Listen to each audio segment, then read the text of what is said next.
Friends Ranjita रान्नाघरे तुम्हारे सबाइके स्वागत जानाई चले एसेछि आज के आबारो एकटा नतून रेसिपिर संगे निये आज के तुम्हादेर बानिये देखाबो दई बेगुन। तो दई बेगुन बानाते गेले एई बेगुन दिये किन्तु दई बेगुनटा खूबই सुंदर हय, जेहेतु एई बेगुनटा खूबই मिष्टि हय। तो फ्रेंड्स आमार एई रेसिपिटा किन्तु आमि आमार स्टाइले बानिये देखाबो, तोमरा चाइले आमार मतन बानिये निते पारो। तो चलो रेसिपिटा शुरू करा जाक। रेसिपिटा शुरू करार आगे तुम्हादेर एकटाई कथा बोलबो, पुरो रेसिपिटा तोमरा देखो, तुम्हादेर खूब भालो लागबे। आर भालो लेगे थाकले अवश्यई एकटा लाइक करो, शेयर करो, चैनलटाके साबस्क्राइब करे पाशे থেকো আর একটা মিষ্টি কমেন্টে জানিও রেসিপিটা কেমন হয়েছে। তো চলো, তো প্রথমে আমি বেগুনটাকে ধুয়ে নিচ্ছি, ধুয়ে নিয়ে তারপরে বেগুনটাকে আমি গোল গোল করে কাটবো, মানে রাউন্ড শেপ করে কাটবো।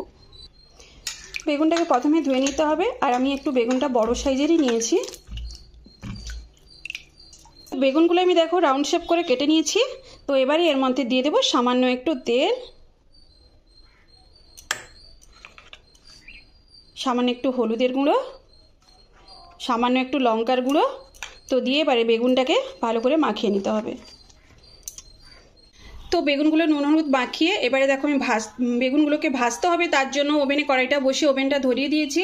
আর কড়াইটা একটু গরম করে নিয়েছি। এরপরে দিয়ে দেবো এর মধ্যে তেল, সাদা তেল। তো একটু বেগুন ভাজতে গেলে একটু তেলটা বেশি করেই দিতে হবে। তো তেলটা একটু গরম হয়ে গেলে তারপরে আমি বেগুনগুলো অল্প অল্প করে ভেজে নিচ্ছি। তো ফ্রেন্ডস দেখো আমার সবকটা বেগুন কিন্তু ভাজা হয়ে গেছে। তো একটু লাল লাল করে ভেজে নিয়েছি। তো এবারে মশলাটা বানাবো। এটা বানানোর জন্য এখানে আমি প্রথমেই দিয়ে দিচ্ছি তেল। তো আমি কিন্তু এটা সানফ্লাওয়ার অয়েলে রান্না করছি, তোমরা চাইলে সরষের তেলেও করতে পারো বা এমনি সাদা তেলেও করতে পারো। তো তেলটা গরম হয়ে গেলে দিয়ে দেবো পেঁয়াজ। তো তেলটা গরম হয়ে গেছে। তো এখানে আমি দুটো বড় সাইজের পেঁয়াজ নিয়েছি।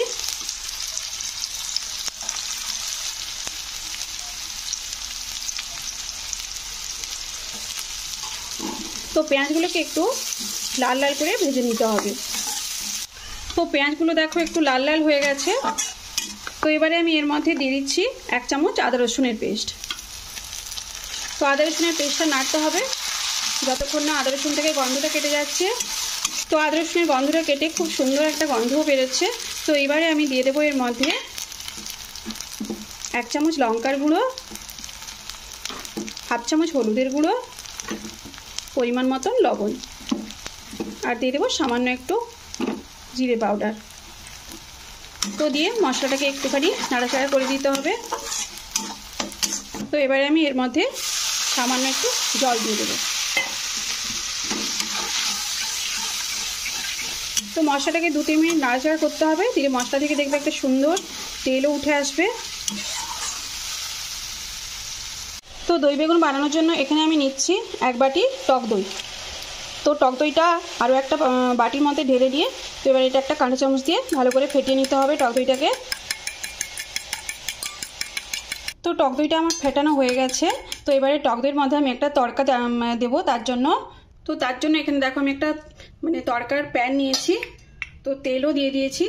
তেলের মধ্যে দিয়ে দেবো একটা শুকনো লঙ্কা, দিয়ে দিচ্ছি কারি পাতা, আর দিয়ে দেবো সামান্য একটু গোটা জিরে। তো এবারে তরকারিটাকে একটু ভালো করে ভেজে নিতে হবে। আমি দইয়ের মধ্যে দিয়ে দেবো। তো দিয়ে ভালো করে একটু মাখিয়ে নিতে হবে। তো এখানে আমার দই রেডি। তো এদিকে দেখো মশলাটাও কিন্তু রেডি হয়ে গেছে।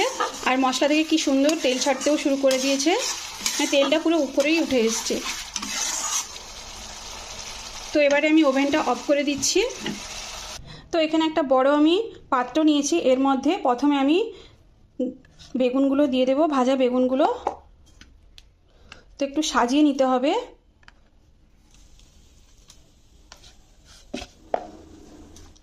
তো অল্প কিছুটা বেগুন এখানে নিয়ে নিলাম।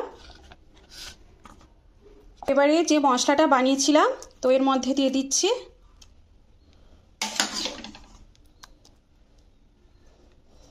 তো ফ্রেন্ডস তোমরা একবার এইভাবে বানিয়ে দেখতে পারো, খুব সুন্দর লাগে এইভাবেও দই বেগুন।